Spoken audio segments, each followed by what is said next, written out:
হাতে রান্না খেতে না আমার দারুণ ইচ্ছে করছে। জানো মা, কালকে ফ্যাক্টরিতে কাজ করতে গিয়ে না অ্যাসিড পরে আমার হাতটা পুড়ে গেছে।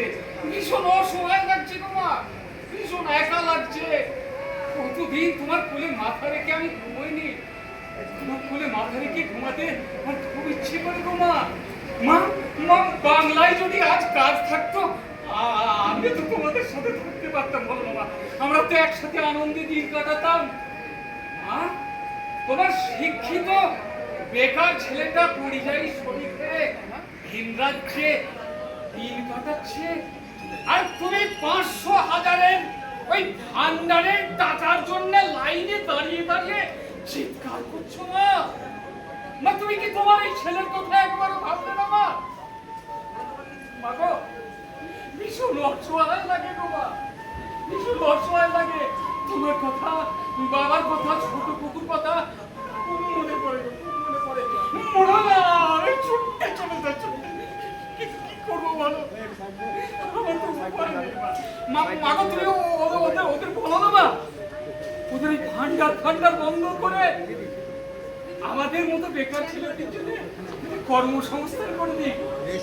তাহলে তো আমাদের মতো শিক্ষিত বেকার ছেলে মেয়েদের ভিন রাজ্যে ভিন দেশে পরিযায়ী শ্রমিক হয়ে দিন কাটাতে হয় না।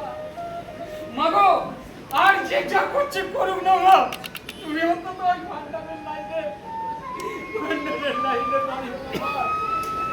মা, ওই কলে তুমি পা দিও না মা, ওই ভান্ডারের কলে তুমি পা দিও না মা।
আমি চাকরি নিয়ে তবেই বাড়ি আসবো।